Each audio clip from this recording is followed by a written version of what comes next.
Hello प्यारे बच्चों, good evening. कैसे हैं आप? चलिए, अच्छे हैं ना? तो आज हम स्टार्ट करते हैं आपका 12th का एनसीईआरटी का पार्ट 2। देखिएगा, फर्स्ट चैप्टर है आपका ऑप्टिक्स, है ना? तो देखिए, ऑप्टिक्स जो है, इसमें ऑप्टिक्स है क्या? बेसिकली ऑप्टिक्स जो नेम है वो क्या चीज़ को डिनोट करता है, ये देखिएगा। सबसे पहला चीज़ देखिए, लाइट। लाइट जो है, लाइट का प्रॉपर्टीज और बिहेवियर, लाइट का प्रॉपर्टीज और बिहेवियर, मतलब ऑप्टिक्स का मीन्स हो गया क्या ना, लाइट का प्रॉपर्टीज पढ़ेंगे और उसका बिहेवियर पढ़ेंगे, ठीक है? वो चीज़ आपका हो जाएगा ऑप्टिक्स। ओके, अब देखिए, लाइट ऑप्टिक्स को हम 3 पार्ट में क्लासीफाई करेंगे। 3 पार्ट्स में देखिए क्या क्या होगा। 3 पार्ट्स में देखिए, सबसे पहला पार्ट्स देखिए, यहाँ पे रे ऑप्टिक्स होगा, रे ऑप्टिक्स। दूसरा पार्ट होगा आपका वेव ऑप्टिक्स, वेव ऑप्टिक्स। तीसरा पार्ट होगा क्वांटम ऑप्टिक्स, क्वांटम ऑप्टिक्स। देखिए, तीनों समझिएगा। यहाँ पे है क्या ना कि रे ऑप्टिक्स को हम लोग कहते हैं ज्योमेट्रिकल ऑप्टिक्स भी, और वेव ऑप्टिक्स को कहते हैं फिजिकल ऑप्टिक्स भी, और ये आपका हो गया क्वांटम ऑप्टिक्स। ओके, ध्यान दीजिएगा। देखिए, सबसे पहले आप समझिए, एक कॉन्सेप्ट समझ लीजिए, वेव। वेव का कॉन्सेप्ट समझिए, पूरा एक बार में समझ जाइएगा, है ना? तो वेव देखिए क्या है। हेलो एवरीवन, इधर ध्यान से देखिएगा और ध्यान से सुनिए, कंसंट्रेट करिए। वेव देखिए क्या है। वेव कोई भी दे तो उसको क्या महसूस करेगा, उसको रियलाइज करिए। वेव का मीन्स होता क्या है? Transfer of energy and momentum, transfer of energy and momentum on the account of vibration of particle of their medium। Hello excuse me, देखिए इधर क्या कह रहे हैं। किसी भी मीडियम का पार्टिकल के वाइब्रेशन के वजह से एनर्जी और मोमेंटम का ट्रांसफर। नहीं समझे, हम फिर से समझाते हैं। देखिए, आप क्या करिए, आप एक एग्जांपल हम बार बार देते थे क्लासरूम में, उसको देखिएगा, सुनिएगा, फिर से हम आपको बताते हैं। ईंट का कलेक्शन है यहाँ पे, है ना, और बिल्डिंग कहीं और बन रहा है। ईंट को यहाँ से वहाँ तक ले जाना है, तो हम क्या कर दिए थे, एक लेबर को यहाँ पे खड़ा किए थे, एक लेबर को वहाँ पे, एक लेबर को वहाँ पे, एक लेबर को वहाँ पे। तो लेबर क्या किया था, यहाँ से ईंटा उसको फेंका, वहाँ से उसको फेंका, उसको वहाँ फेंका, मतलब एक लेबर दूसरी लेबर को ईंटा पास करता चला गया। इस तरह से ईंटा यहाँ से उठ करके वहाँ चला गया। तो इसमें हुआ क्या, इस प्रोसीजर में, कि लेबर का हाथ वाइब्रेट किया अपने मीन पोजीशन के अबाउट, और लेबर अपने पोजीशन पर ही है। देखिए, लेबर अपना पोजीशन चेंज नहीं कर रहा है। लेबर का हाथ क्या कर रहा है, वाइब्रेट कर रहा है अपने ही पोजीशन पे, ठीक है ना? ईंटा लिया फिर फेंका, ईंटा लिया फिर फेंका, इस तरह से ईंटा का ट्रांसफर एक स्थान से दूसरे स्थान तक हो गया है। तो देखिए, जैसे हम साउंड बोलते हैं, तो आप बैठे रहते हैं क्लासरूम में, साउंड हमारा आपके कानों तक चला जाता है। कैसे जाता है? साउंड एनर्जी है? तो साउंड कैसे जाता है? मीडियम का जो पार्टिकल है, एयर प्रेजेंट है, तो मीडियम का जो पार्टिकल है वो अपने पोजीशन पे वाइब्रेट कर रहा है और एनर्जी को फॉरवर्ड कर रहा है, और ये साउंड एनर्जी आपके मेम्ब्रेन के पास जो पार्टिकल है एयर का, तो वहाँ पे जाके वाइब्रेट करके आपके मेम्ब्रेन को एनर्जी दे देता है, तो हमारा साउंड आपके पास चला जाता है। तो मीडियम के पार्टिकल के वाइब्रेशन के वजह से एनर्जी का भी ट्रांसफर होता है और मोमेंटम का भी ट्रांसफर होता है। तो देखिए, वेव का मीन्स क्या हुआ, मीडियम का पार्टिकल के वाइब्रेशन के वजह से एनर्जी का ट्रांसफर होना, दैट मीन्स मोमेंटम का भी ट्रांसफर होना, मोमेंटम भी ट्रांसफर करेगा। देखिए, जैसे कि sound, light, electromagnetic wave, alternating current, जितना भी देखिए, मोस्ट देखिए 50% आपका सिलेबस है ना 12th में, वो कंप्लीट आप समझिए वेव है, और वेव को अच्छे तरह से समझ जाइए तो सोच लीजिए कि 50% सिलेबस हम आसानी से समझ गए। तो अच्छे से समझिएगा, सुनिए गौर से। तो हम अभी क्या बोले आपको कि मीडियम के पार्टिकल के वाइब्रेशन के वजह से एनर्जी का ट्रांसफ़र हुआ। देखिए मीडियम का पार्टिकल है यहाँ पे, ये मीडियम का पार्टिकल है, ये क्या कर रहा है, अपने मीन पोजीशन के अबाउट वाइब्रेट कर रहा है, वाइब्रेट कर रहा है, ये वाइब्रेट कर रहा है, एनर्जी का ट्रांसफ़र हो रहा है। तो इसी चीज़ को हम लोग वेव कह दिए। दैट मीन्स क्या, transfer of energy on the account of vibration of their particle of medium, ये वेव कहला गया। अब है क्या, देखिए ये मीडियम के पार्टिकल के वाइब्रेशन के वजह से एनर्जी का ट्रांसफ़र हो गया, तो ये वेव हो गया। अब कहीं कहीं मीडियम नहीं होता है। अब यहाँ पे क्या होता है, लाइट के केस में देखिएगा मीडियम कहीं कहीं नहीं हो रहा है। यदि मीडियम नहीं होता है तो होता क्या है, यहाँ पे देखिए आइंस्टीन क्या बोला, मास एनर्जी में कन्वर्ट हो सकता है, एनर्जी मास में कन्वर्ट हो सकता है? तो देखिए यहाँ पे जैसे कि देखिए प्लांट छोटा सा रहता है, सन से एनर्जी लेकर के और सारा एनर्जी लेकर के प्लांट बहुत मोटा हो जाता है, फिर उसको जला देते हैं, फिर वो मास क्या चीज़ में कन्वर्ट हो जाता है, एनर्जी में। क्लियर है? तो देखिए यहाँ पे ये मीडियम का पार्टिकल यहाँ पे मौजूद है? तो ये जो पार्टिकल का वाइब्रेशन जो हो रहा है और वेव प्रोपोगेट कर रहा है यहाँ पे, तो ये पार्टिकल वाइब्रेट करेगा यहाँ पे देखिएगा, और वेव ऐसे जाएगा। यहाँ पे क्या हो रहा है, लाइट जो है ना आपका ट्रांसवर्स वेव है। ट्रांसवर्स वेव कहने का मतलब क्या हुआ, मीडियम का जो पार्टिकल होगा प्रोपोगेशन के डायरेक्शन के परपेंडिकुलर डायरेक्शन में वाइब्रेट करेगा। जितना भी पॉसिबल परपेंडिकुलर डायरेक्शन है, सारे परपेंडिकुलर डायरेक्शन में लाइट मीडियम का पार्टिकल क्या करेगा, वाइब्रेट करेगा। सपोज लाइट का डायरेक्शन ये है, लाइट का डायरेक्शन ये है, ये मीडियम का पार्टिकल है, ये पार्टिकल वाइब्रेट करेगा लाइट के परपेंडिकुलर डायरेक्शन में और यहाँ पे एनर्जी को ट्रांसफ़र करेगा। तो यहाँ मीडियम का पार्टिकल है, जैसे देखिए ये है, ये प्रोपोगेशन है लाइट का, देखिएगा ध्यान से देखिए, ये लाइट का प्रोपोगेशन है। ये देखिए, ये फिंगर देखिएगा, ये भी परपेंडिकुलर डायरेक्शन में, देखिए ये भी परपेंडिकुलर है, ये भी परपेंडिकुलर होगा, ये भी जितना भी पॉसिबल परपेंडिकुलर डायरेक्शन होगा, सारे परपेंडिकुलर डायरेक्शन में पार्टिकल क्या करेगा, वाइब्रेट करेगा, और लाइट यहाँ प्रोपोगेट हो रहा है। तो ये ट्रांसवर्स वेव हो गया। अब यहाँ तो देखिए मीडियम का पार्टिकल वाइब्रेट कर रहा है, एनर्जी आगे बढ़ रहा है। अब यहाँ मीडियम नहीं है, मीडियम नहीं है, तो यहाँ पार्टिकल भी नहीं है। हेलो, यहाँ पे पार्टिकल भी नहीं है, तो आखिर ये एनर्जी अब जाएगा कैसे? यहाँ तो मीडियम का पार्टिकल वाइब्रेट कर रहा था, एनर्जी अब जाएगा कैसे? तो क्या होगा, ये जो सपोज मान लीजिए कि एक एक पार्टिकल वाइब्रेट कर रहा था, 10-10 जूल एनर्जी भेज रहा था। अब 10 जूल एनर्जी यहाँ पे गया, 10 जूल एनर्जी यहाँ पे गया, अब वो खुद ही क्या हो जाएगा, मास बन जाएगा। छोटा सा एनर्जी जो है वो मास में कन्वर्ट कर जाएगा, मास का पैकेट बन जाएगा। दैट मीन्स ये पार्टिकल हो गया, और इसी पार्टिकल को हम लोग कह देंगे फोटोन। क्वांटा, इसका नाम दे देते हैं फोटोन। क्लियर है?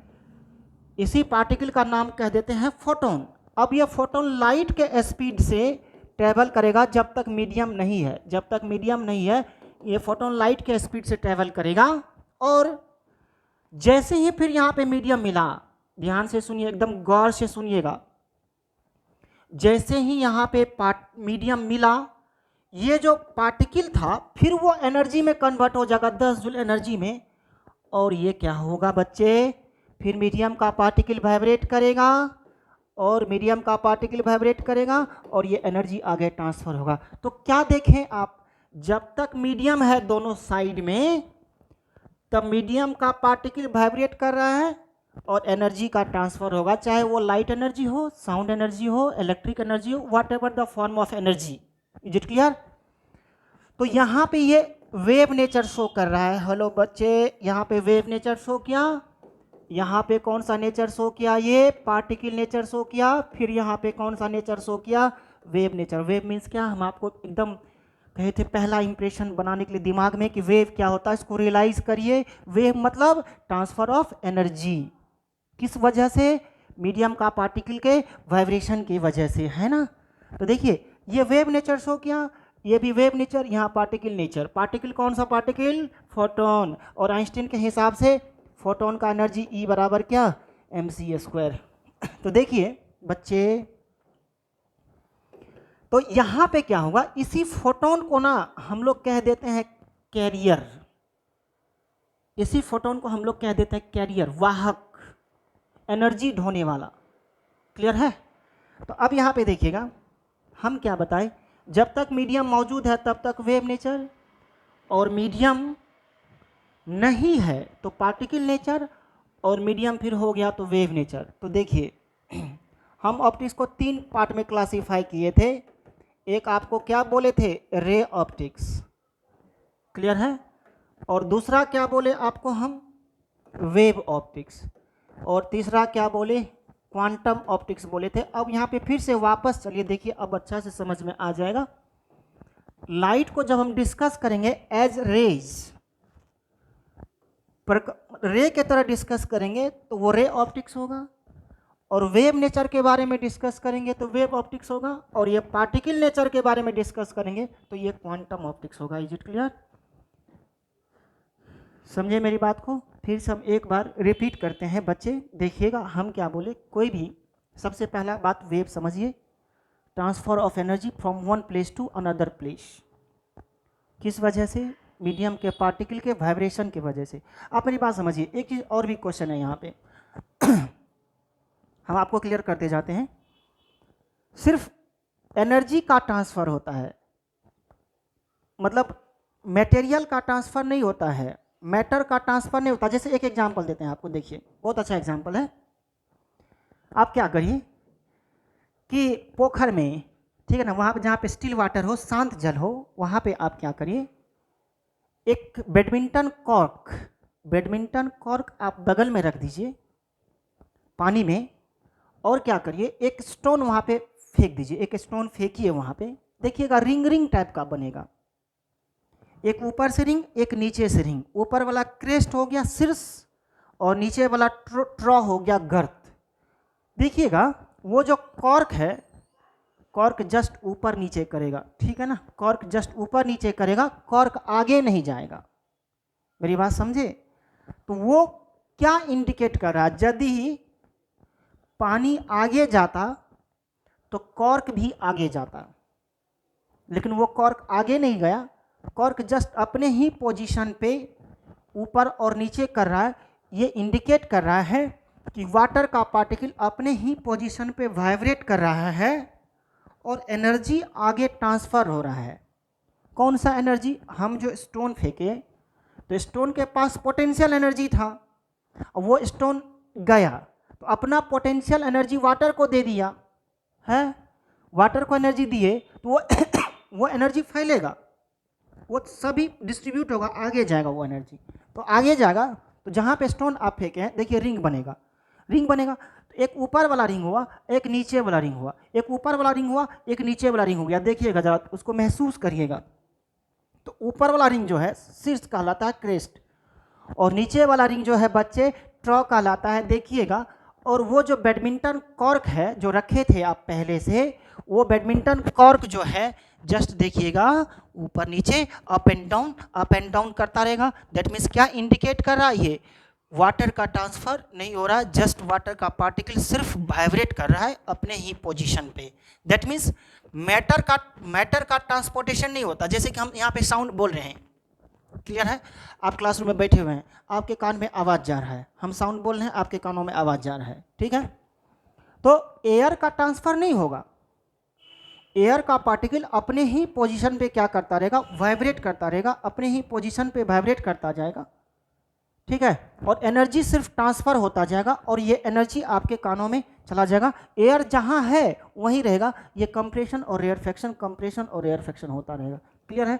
तो हम क्या बोले कि सिर्फ वेव जब है तो एनर्जी और मोमेंटम का ट्रांसफ़र होता है, और क्या कहते हैं, किसी भी मटेरियल या मैटर कहिए उसको, मैटर का ट्रांसपोर्टेशन नहीं होता है from one place to another place, सिर्फ एनर्जी और मोमेंटम का ट्रांसपोर्टेशन होता है।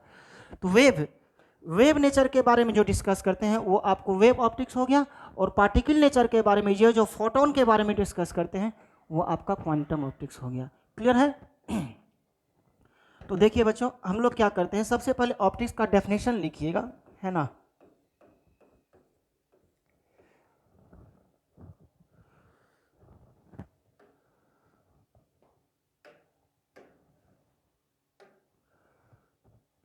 देखिए ऑप्टिक्स का डेफिनेशन यहाँ पे लिखेंगे हम लोग।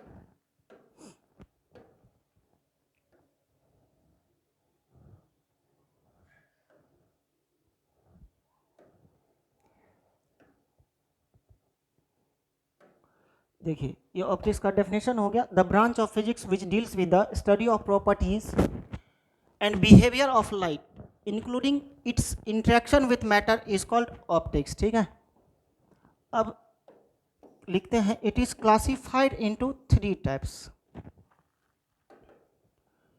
इट इज क्लासिफाइड इनटू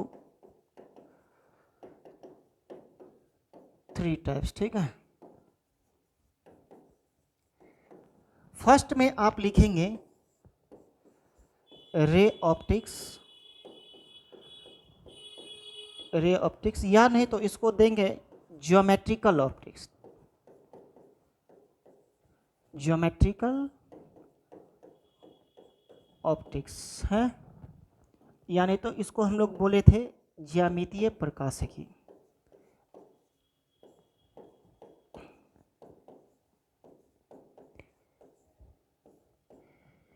इसको जो हम करेंगे एज ए रे, रे के बारे में डिस्कस करेंगे, वो रे ऑप्टिक्स हो जाएगा। वेव नेचर के बारे में डिस्कस करेंगे, वो हमारा वेव ऑप्टिक्स हो जाएगा। और पार्टिकल नेचर के बारे में जो डिस्कस करेंगे, वो हमारा क्वांटम ऑप्टिक्स हो जाएगा। ठीक है, इसको आप लिख लीजिएगा। ठीक है, अब रे ऑप्टिक्स को देखिए, सबसे पहला रे ऑप्टिक्स को डिफाइन करते हैं यहाँ पे।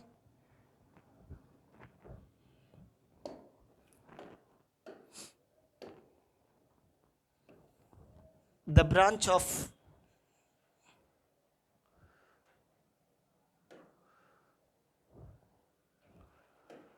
देखिए,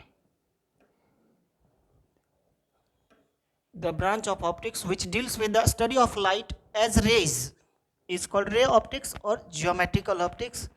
प्रकाशिकी की वह शाखा जिसमें किरणों के रूप में प्रकाश का अध्ययन किया जाता है, उसे ज्यामितीय प्रकाशिकी कहते हैं। ठीक है, अच्छा आपको सेकंड क्या बोले बताइए? सेकंड बोले आपको वेव ऑप्टिक्स, वेव ऑप्टिक्स। ठीक है, या नहीं तो इसको हम लोग बोले फिजिकल ऑप्टिक्स, इसको आप लोग फिजिकल ऑप्टिक्स भी कह सकते हैं। ठीक है, फिजिकल ऑप्टिक्स, इसको हम लोग कहते हैं तरंग प्रकाशिकी। ठीक है, तरंग प्रकाशिकी। अब इसको हम लोग क्या डिफाइन करेंगे, जरा सा देखिएगा।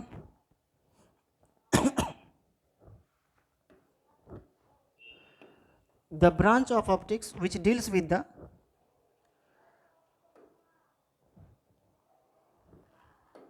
देखिए यहाँ पे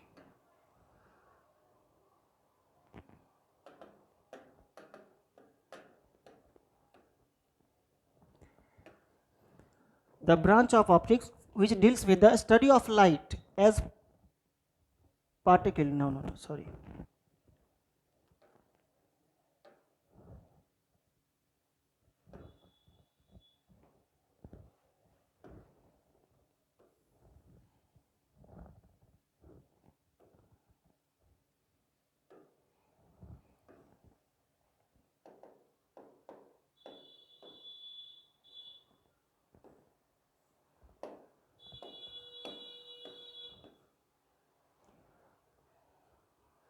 देखिए, the branch of optics which deals with the study of light as wave, that is the phenomena of interference, diffraction and polarization is called wave optics. तो हम आपको ये चीज़ बताना चाहते हैं, ये जो चीज़ है इंटरफेरेंस, डिफ्रैक्शन एंड पोलराइजेशन, ये क्या चीज़ है? इंटरफेरेंस, डिफ्रैक्शन एंड पोलराइजेशन, इसको आप समझिएगा।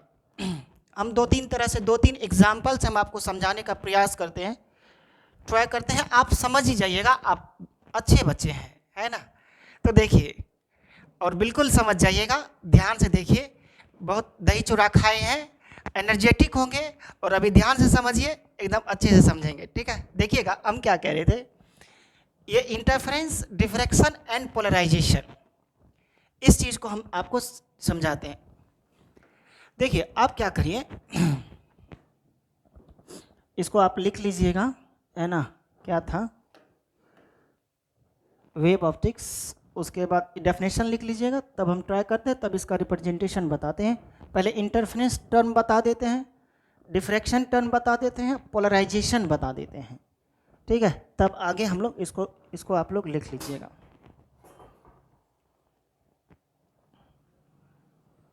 है ना। अब देखिए नेक्स्ट, इंटरफेरेंस देखिए क्या होता है। सबसे पहला इंटरफेरेंस देखिए, इंटरफेरेंस क्या होता है, व्यतिकरण। दो तीन एग्जाम्पल देते हैं। आप समुद्र किनारे बैठे रहिए, तो वाटर वेव्स एक तरफ से आता, फिर देखिए दूसरी तरफ से आता है, और दोनों वाटर वेव्स कंबाइन कर जाता है। तो देखिएगा कभी कभी बड़ा वेव बन जाएगा, और कभी कभी बिल्कुल ख़त्म हो जाता है दोनों मिलने से। नहीं तो आप क्या करिए, जो पोखर में हम लोग अभी जस्ट एग्जाम्पल दिए थे कि पोखर में दो स्टोन फेंक दीजिए साइमल्टेनियस, एक साथ दोनों स्टोन फेंकिए, क्या होगा कि एक स्टोन का जो वेव बनता है और दूसरा स्टोन का जो वेव बना, दोनों वेव कंबाइन करेगा। तो कंबाइन जो हुआ, कॉम्बिनेशन जो हुआ, सुपरपोजिशन जो हुआ, इसी चीज़ को हम लोग कहते हैं इंटरफेरेंस। जैसे देखिए, हम इसको फिगर से बनाने का, देखिए जैसे कि एक ये हुआ क्रेस्ट और ट्रॉ, क्रेस्ट और ट्रॉ, एक वेव ये हुआ, दूसरा वेव देखिए, ये क्रेस्ट हुआ, ये ट्रॉ हुआ, ये क्रेस्ट हुआ, ये ट्रॉ हुआ। तो दोनों आप इसमें कंबाइन करेगा, देखिए दोनों, ये क्रेस्ट और क्रेस्ट मिला बड़ा क्रेस्ट बन जाएगा, ये क्रेस्ट ट्रॉ ट्रॉ मिला बड़ा ट्रॉ, ये बड़ा क्रेस्ट, ये बड़ा ट्रॉ, ये बड़ा क्रेस्ट, ये बड़ा ट्रॉ मिल जाएगा, है ना। तो अब देखिए, ये जो ये दोनों वेव कंबाइन किया तो एक नया वेव बना, इसी प्रोसेस को हम लोग कहते हैं इंटरफेरेंस। ये कंस्ट्रक्टिव इंटरफेरेंस होता है, ठीक है ना, ये कंस्ट्रक्टिव हुआ। और जब क्या होगा, क्रेस्ट ट्रॉ से मिलेगा उल्टा, देखिए इसका एग्जांपल हम आपको समझाते हैं। क्रेस्ट ट्रॉ से मिलेगा, देखिएगा प्लीज ध्यान दीजिएगा एवरीवन, ये देखिए, ये है, ये है, ये है, देखिए ये जब मिलेगा तो सपोज ये +2 है, ये -2 है, तो ये कंप्लीट जीरो हो जाएगा। ये -2 है और ये +2 है, ये कंप्लीट जीरो हो जाएगा, ठीक है ना। देखिए ये कंप्लीट जीरो हो जाएगा, ये कंप्लीट जीरो हो जाएगा, फिर ये कंप्लीट जीरो हो जाएगा। तो क्रेस्ट ट्रॉ से मिल रहा है, ट्रॉ क्रेस्ट से, क्रेस्ट ट्रॉ से ट्रॉ क्रेस्ट से मिल रहा है, तो ये कंप्लीट जीरो हो जाएगा। तो एक कंस्ट्रक्टिव इंटरफेरेंस कहलाता, एक डिस्ट्रक्टिव होता है, एक संतोषी और एक विनाशी व्यतिकरण, एक संतोषी व्यतिकरण। तो मतलब हम क्या कह सकते हैं, सुपरपोजिशन ऑफ टू वेव्स, दो वेव का मिलना। जैसे आप क्या करिए, अपने रूम में एक बल्ब जलाइए, है, उस बल्ब का रोशनी पूरा रूम में फैल रहा था, अब क्या करिए, एक बल्ब और लगा दीजिए, उस बल्ब को भी जला दीजिए, अब क्या होगा, तो दोनों बल्ब का रोशनी कंबाइन करेगा, ठीक। तो दोनों बल्ब का रोशनी कंबाइन किया तो एनर्जी का रिडिस्ट्रीब्यूशन हो जाएगा, दैट मीन्स वो इंटरफेरेंस हुआ, क्लियर है। यानी दो वेव का कॉम्बिनेशन को ही हम लोग क्या कहते हैं यहाँ पे, इंटरफेरेंस, क्लियर है। एक कंस्ट्रक्टिव एक डिस्ट्रक्टिव इंटरफेरेंस होता है। अब देखिए डिफ्रैक्शन टर्म क्या होता है, डिफ्रैक्शन, इसको लिखेंगे नहीं, हम बाद में बहुत डिटेल में पढ़ाएंगे, बस थोड़ा हम आपको इंट्रो दे रहे हैं, ये वर्ड से आप फैमिलियर नहीं थे, जस्ट ये इंट्रो दे रहे हैं, इसको समझ लीजिए। बाद में वेव ऑप्टिक्स जो स्टार्ट करेंगे वहाँ पे इसको बहुत एक्सप्लेन करके पढ़ाएंगे, वहाँ पे डिटेल में पढ़ना है, बस हम बता रहे हैं थोड़ा सा। डिफ्रैक्शन क्या हुआ, जैसे ये लाइट जा रहा था, ये लाइट जा रहा है, ये लाइट जा रहा है, ये लाइट जा रहा है, इसको ऑब्स्टेकल, इसको रोकिए, अवरोधक डालिए, रोकने से क्या होगा, ये यहाँ पे बेंड कर जाएगा, ये बेंड कर जाएगा। इसी बेंडिंग, ये जो बेंड करा ना, इसी फेनोमेना को हम लोग क्या कर देते हैं, यहाँ पे डिफ्रैक्शन कह देते हैं, क्लियर है। यहाँ पे इसको डिफ्रैक्शन कह देते हैं। अब देखिए पोलराइजेशन क्या होगा। पोलराइजेशन देखिए, ये पोलराइजेशन ध्रुवन कहलाता। अभी हम आपको क्या बोले थे, जस्ट प्लीज देखिएगा, अभी हम आपको क्या बोले थे कि लाइट प्रोपोगेट कर रहा है, यहाँ से लाइट जो है प्रोपोगेट कर रहा है, ठीक है। हम क्या बोले थे, ऑल पॉसिबल परपेंडिकुलर डायरेक्शन में पार्टिकल वाइब्रेट करेगा, क्योंकि लाइट ट्रांसवर्स वेव है। साउंड आपका लॉन्गिट्यूडनल है और लाइट आपका ट्रांसवर्स वेव है। इसका जो मीडियम का पार्टिकल्स होगा तो ये देखिए, एक ये वाइब्रेट करेगा आपको, ठीक है, आपका एक ये वाइब्रेशन होगा। हेलो बच्चे, प्यारे बच्चे इधर देखिए, एक इधर वाइब्रेट करेगा और ये जो है एक इधर वाइब्रेट करेगा, और ये इसका देखिए कलर ये ले लीजिए। जितना भी पॉसिबल वाइब्रेशन है, परपेंडिकुलर वाइब्रेशन, सारा वाइब्रेशन होगा। ये देख रहे हैं, ऐसे देखिए, ये है ना, ये ऐसे है, ये वाला ऐसे वाइब्रेट करेगा, ये वाला ऐसे वाइब्रेट करेगा, ये वाला ऐसे वाइब्रेट करेगा, और एक यहाँ पे ऐसे भी बना देते हैं। ये डॉट, डॉट क्या रिप्रेजेंट कर रहा है, प्लेन के परपेंडिकुलर। देखिए लाइट के परपेंडिकुलर तो है ही, देखिए ये लाइट जा रहा तो लाइट के परपेंडिकुलर है ही, और लाइट जिस प्लेन में है उस प्लेन के भी परपेंडिकुलर है ये वाला। तो बहुत सारा वाइब्रेशन हो जाता है परपेंडिकुलर डायरेक्शन में।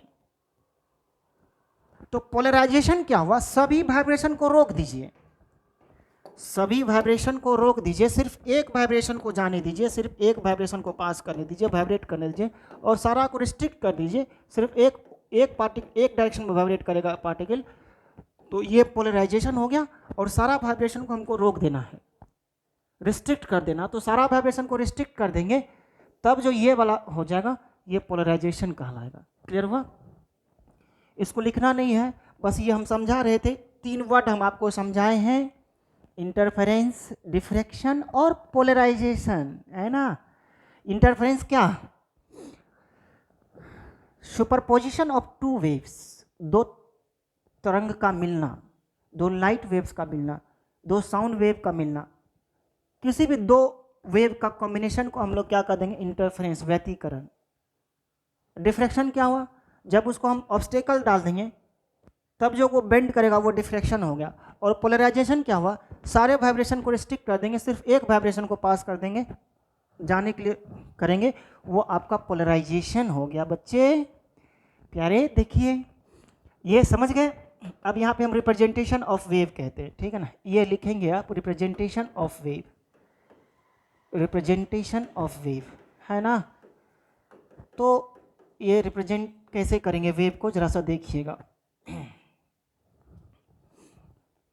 रिप्रेजेंटेशन ऑफ वेव,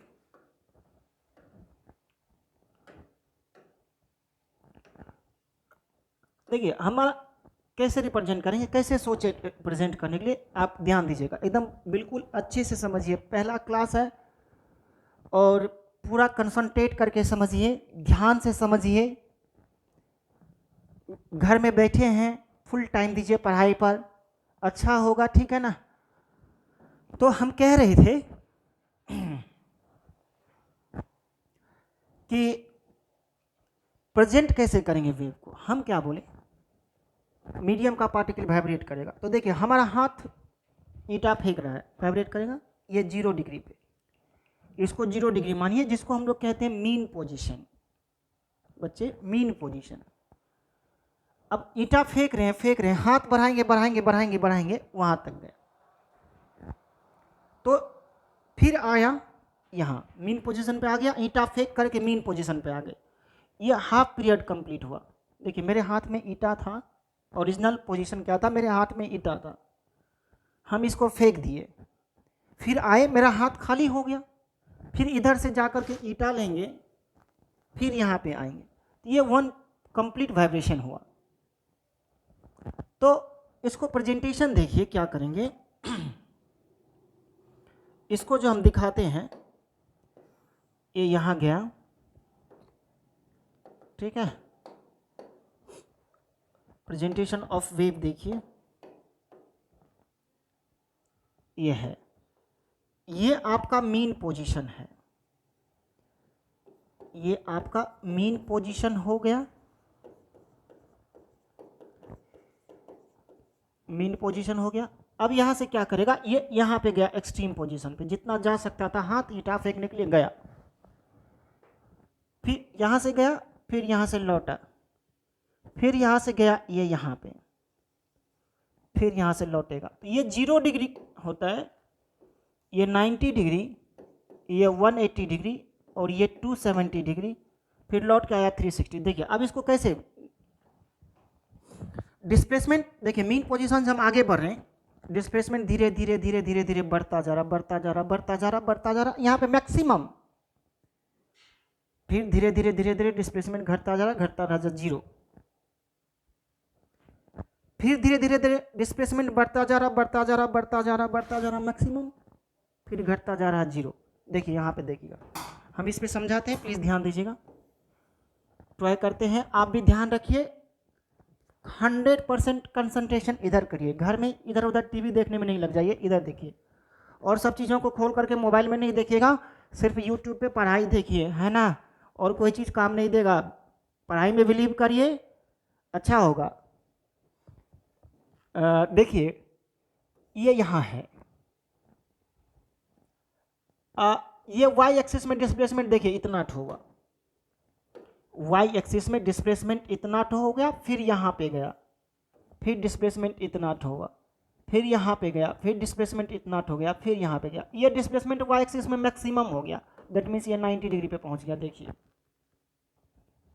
फिर आगे बढ़िएगा, तो आगे बढ़े तो फिर देखिए वाई एक्सिस में इतना टू डिस्प्लेसमेंट घट गया, फिर आगे बढ़िएगा, फिर वाई एक्सिस में इतना टू डिस्प्लेसमेंट घट गया, फिर यहाँ पे गया तो यहाँ पे आ गया, मतलब फिर कितना डिग्री हो गया, 180 डिग्री पे फिर डिस्प्लेसमेंट 0 हो गया वाई एक्सिस में। देखिए ये बढ़ता गया बढ़ता गया बढ़ता गया, वाई एक्सिस में पहले इतना टो, फिर इतना टो, फिर इतना टो, फिर इतना टो, मैक्सिमम हो गया, फिर आगे बढ़ा, फिर घट गया, फिर आगे बढ़ा, फिर घट गया, फिर आगे बढ़ा, घट गया, फिर वाई एक्सिस में डिस्प्लेसमेंट 0 हो गया।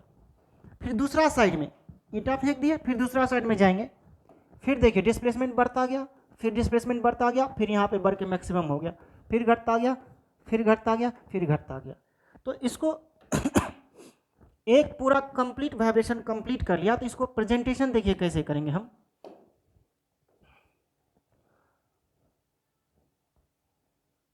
प्लीज ध्यान दीजिएगा सभी लोग,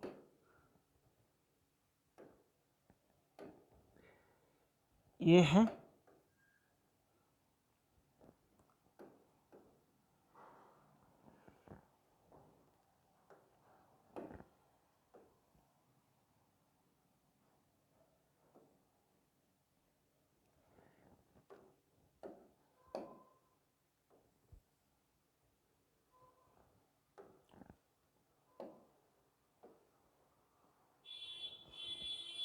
देखिए, हम यहाँ से इसको यहाँ पे ले लेते हैं, ठीक है, ये आपका थीटा है, ध्यान से देखिए ये आपका थीटा है, तो ये एम्पलीट्यूड सपोज यहाँ पे मान लीजिए ए है, यहाँ पे -a, यहाँ पे +a, तो कैसे रिप्रेजेंट करेंगे, मैथमेटिकली देखिए कैसे रिप्रेजेंट करेंगे। इस ट्रायंगल में देखिए, इसको हम लोग O ले लेते हैं, O ले लीजिए, यहाँ पे P ले लेते हैं, यहाँ पे Q ले लेते हैं, है ना, OPQ ले लेते हैं। देखिए OPQ, OPQ, उस ट्रायंगल में देखिए ये A है, तो इसका रेडियस A के बराबर होगा। प्लीज एवरीवन ध्यान से देखिए, तो इन ट्रायंगल OPQ, देखिए in triangle OPQ sine theta लिखिएगा, तो साइन थीटा इक्वल टू क्या लिखेगा, परपेंडिकुलर बाय हाइपोटेनियस, क्लियर है, इसको लिख लीजिएगा, presentation of wave, wave optics में देखिएगा प्रेजेंटेशन ऑफ वेव, इसको नोट कर लीजिएगा। हेलो एवरीवन, नोट कर लीजिएगा इसको, है। अब आगे बढ़ते हैं, साइन थीटा इक्वल टू क्या लिखेंगे, OPQ लिए थे, यहाँ पे हम ये फिगर बना लेते हैं। देखिए यहाँ पे ये आपका थीटा लिए थे, ये O था, ये P था, ये क्यू था, ये ए के बराबर, तो ये वाई और ये क्या हुआ एक्स। तो साइन थीटा यदि लिखेंगे तो लिखेंगे P Q by O Q. तो पी क्यू आपका वाई हो गया, यहाँ पे ए हो गया, तो y equal to A sine theta. अच्छा, जस्ट फिलहाल पढ़े थे omega equal to theta by T, तो थीटा इक्वल टू क्या हो जाएगा बच्चे ओमेगा टी, तो y equal to A sine omega T हुआ। ये y एक्सिस में रिप्रेजेंट किए, y equal to A cos omega T. आप यदि चाहेंगे तो x एक्सिस में भी रिप्रेजेंट कर सकते हैं, यहाँ पे कॉस थीटा ले लेंगे और करके हम लिख देते हैं cos theta equal to base by hypotenuse OP by OQ लिखेंगे, तो cos theta equal to OP कितना है x बाय ए, तो x इक्वल टू क्या हो जाएगा a cos थीटा और x equal to a cos omega T हो जाएगा। या तो आप x से रिप्रेजेंट करिए या तो y एक्सिस में प्रेजेंट करिए। देखिए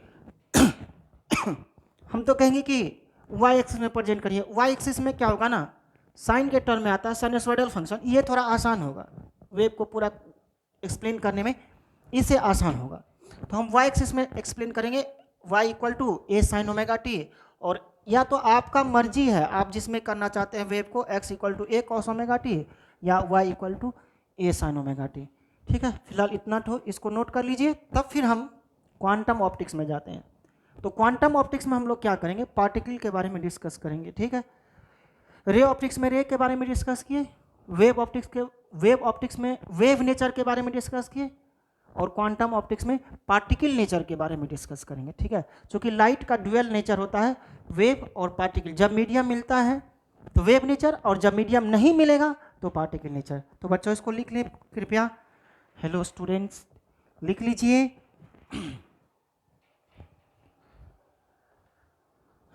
अब देखिए हम लोग क्वांटम ऑप्टिक्स को एक्सप्लेन करते हैं, हम जस्ट लिखे थे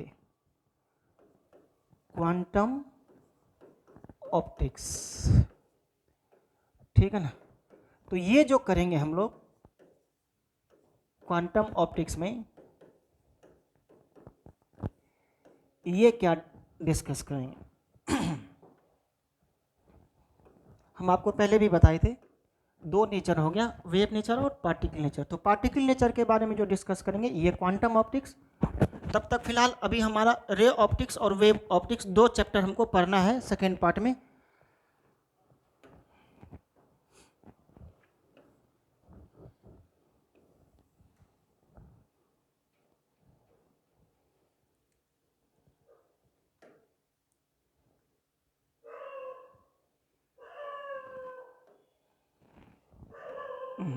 ये देखिए, the branch of optics which deals with the study of light as particle that is photon is called, क्या लिखेगा क्वांटम ऑप्टिक्स। और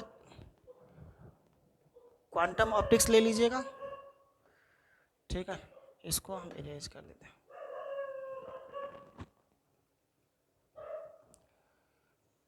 इज कॉल्ड क्वांटम ऑप्टिक्स, ठीक है।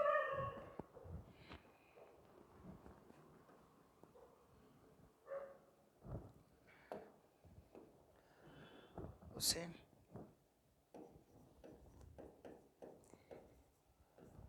क्वांटम प्रकाशिकी कहा जाता है, ठीक है ना।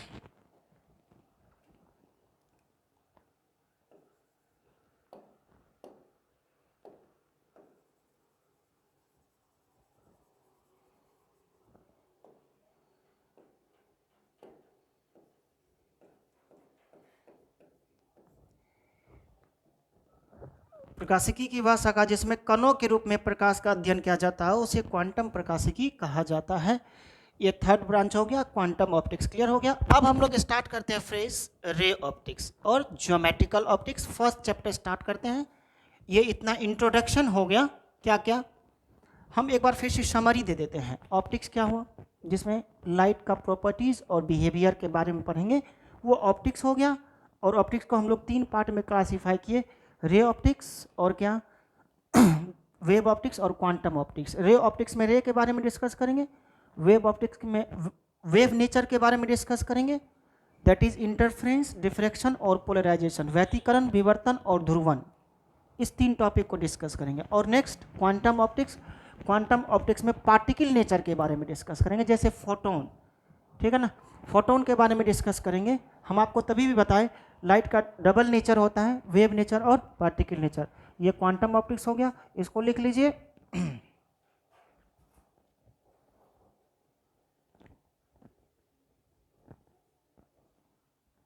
क्लियर है। अब हम लोग डिस्कस करते हैं, फर्स्ट चैप्टर स्टार्ट करते हैं, रे ऑप्टिक्स।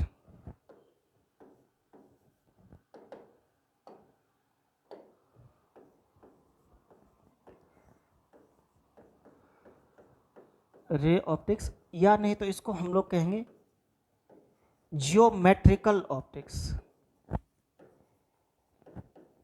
जियोमेट्रिकल ऑप्टिक्स, ठीक है, ये होगा ज्यामितीय प्रकाशिकी।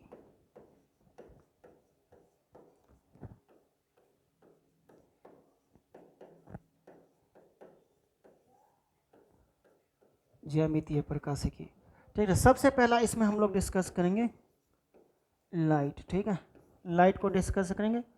लाइट हम आपको बताते हैं कि लाइट क्या है।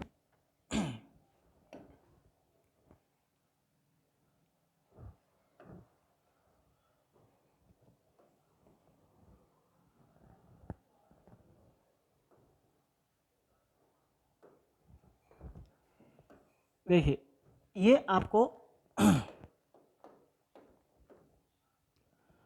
लाइट क्या है, एक इलेक्ट्रोमैग्नेटिक वेव है whose wavelength is ranging from 400 nanometer to 760 nanometer which can produce sensation of vision is called light। देखिए, हम अभी क्या बताए थे, वेव। चलिए फिर हम वहां से आते हैं वेव से। इसको नोट कर लीजिएगा, an electromagnetic wave whose wavelength is ranging from 400 nanometer to 760 nanometer which can produce sensation of vision is called light। तो हम फिर वहां पे वापस जाते हैं। देखिए,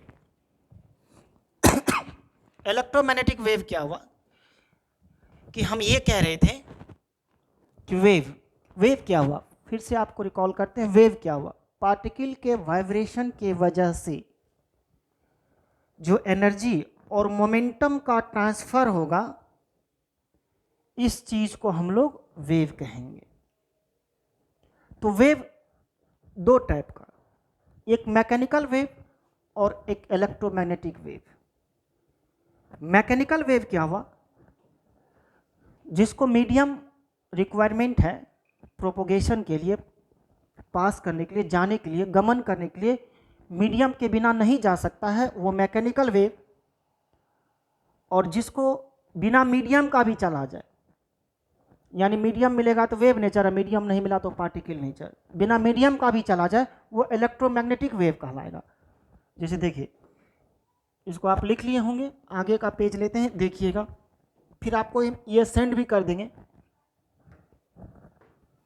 नेक्स्ट देखिए, ये देखिएगा, इस पे हम समझाने का ट्राई करते हैं। देखिए, हम आपको ये बता रहे हैं कि कंप्लीट आप जाइएगा ना तो इलेक्ट्रोमैग्नेटिक वेव 7 है, टोटल 7 है। गामा, एक्स और अल्ट्रावायलेट, इंफ्रारेड, इधर माइक्रोवेव और रेडियो वेव। क्लियर हुआ। इसको हम 2 पार्ट में बांटते हैं, यहाँ पे बहुत ज़्यादा दिया हुआ, 2 पार्ट में बांटते हैं, माइक्रोवेव और रेडियो वेव, ठीक है।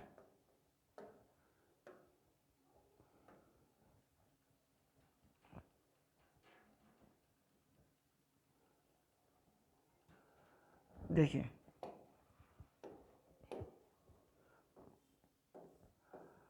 ये आपको माइक्रोवेव, ये आपको रेडियो वेव। वेवलेंथ जो है सबसे कम होता है गामा का, ठीक है ना, और सबसे ज़्यादा वेवलेंथ होता है रेडियो वेव का। क्लियर है। देखिए, वेवलेंथ मीटर में भी दिया हुआ है। हम आपको बताना चाहते हैं, हमारा जो गॉड आई दिया हुआ, हमारा जो आँख है, वो आँख सिर्फ ये वाला देखते हैं यहाँ पे, ये जो है सिर्फ इतना ठोको देख पाता है। मतलब टोटल देखिए इलेक्ट्रोमैग्नेटिक वेव हमारे पास 7 है, एक गामा, एक एक्स, एक अल्ट्रावायलेट, एक बीच में ये विजिबल है, विजिबल लाइट, फिर इंफ्रारेड, माइक्रोवेव और रेडियो वेव। ध्यान से देखिएगा 1 2 3, यहाँ पे ये 4 5 6 और 7 इलेक्ट्रोमैग्नेटिक वेव है, जिसके प्रोपोगेशन के लिए मीडियम का जरूरत नहीं होता है। जब मीडियम है तो ओके ये वेव की तरह बिहेव करेगा, और जब मीडियम नहीं है तो ये पार्टिकल की तरह बिहेव करेगा। तो ये बीच का जो रेंज है जो कि नियर अबाउट 400 से लेकर के 750 760 नैनोमीटर तक है। तो ये आपका विबजियोर देखिए,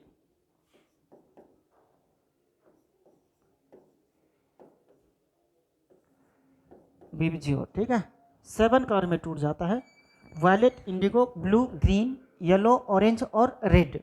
तो सबसे ज़्यादा वेवलेंथ हो गया रेड कलर का। रेड कलर का जो वेवलेंथ होता है सबसे अधिक होगा, और वायलेट का वेवलेंथ सबसे कम होगा। इसको हम यहाँ पे लिख भी देते हैं। देखिए ये जो है रेड का वेवलेंथ सबसे अधिक होगा, ऑरेंज से ये येलो, ये ग्रीन, ये ब्लू, ये इंडिगो, ये वायलेट। तो सबसे ज़्यादा वेवलेंथ देखिए रेड में लिखा रहा था ना, कुत्ते से सावधान, क्या लाल रंग से, क्यों? क्योंकि वो उसका वेवलेंथ बहुत ज़्यादा होता और वो दूर से भी विजिबल होता है। इस वजह से हम कहीं भी देखते हैं, जैसे इमरजेंसी लिखते हैं वहाँ भी रेड कलर से लिखते हैं, सावधान लिखते हैं रेड कलर से लिखते हैं, क्यों? रेड का वेवलेंथ सबसे ज़्यादा होता है। तो यहाँ पे देखिए, हेलो बच्चों इधर देखिए, ध्यान से देखिएगा। तो ये जो रीजन होता है ना, ये विजिबल होता है, जो कि हमारा आई इसको डिटेक्ट कर पाता है। इसी को हम लोग, ये इलेक्ट्रोमैग्नेटिक वेव का ये जो पार्ट है इसको हम लोग लाइट कह देते हैं, जो कि विजिबल होता है, और जो 7 कलर में स्प्लिट होता है विबजियोर, वायलेट से लेकर के रेड तक, और रेड कलर का वेवलेंथ अधिकतम होगा। बच्चे इसको नोट कर लीजिएगा, है ना। और दूसरा बात यहाँ पे देखिएगा, वेवलेंथ बढ़ता हुआ जा रहा है, वेवलेंथ बढ़ता हुआ जा रहा है। रेडियो वेव का देखिएगा वेवलेंथ सबसे अधिक है और गामा का वेवलेंथ सबसे कम है। इसलिए देखिएगा मोबाइल कम्युनिकेशन में आप जो बात करते हैं, आप जो वॉइस का कम्युनिकेशन करते हैं, या चैट करते हैं, या डेटा कोई भी मैसेज भेजते हैं, या व्हाट्सएप पे मैसेज करते हैं, तो ये सारा कम्युनिकेट होता है किससे? रेडियो वेव से। इसलिए कहते हैं ना मोबाइल पास में रखने से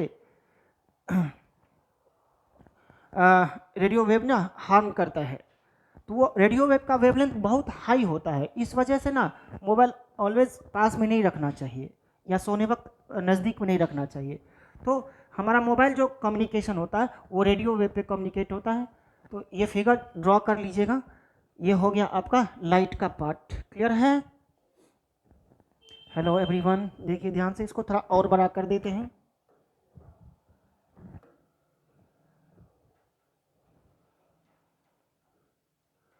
कोई नहीं, यहाँ भी तो दिखाई दे रहा है, इसको लिख लीजिए, सभी लोग लिख लीजिएगा।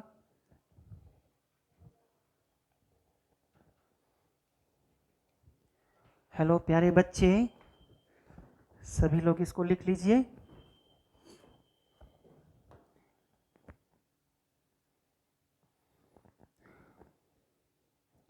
अब यहाँ से हम प्रॉपर्टीज ऑफ लाइट को डिस्कस करेंगे। हेलो प्यारे बच्चे, देखिए प्रॉपर्टीज ऑफ लाइट।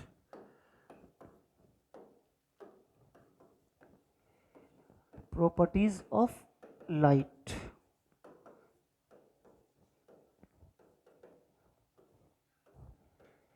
आज यहाँ तक हम लोग रहने देते हैं, फिर कल के क्लास में आएंगे, नेक्स्ट क्लास में, तब हम लोग प्रॉपर्टी से स्टार्ट करेंगे। आज इंट्रोडक्शन था, पहला क्लास था, ठीक है। तो इसको पूरा कंप्लीट अच्छे से नोट कर लीजिएगा।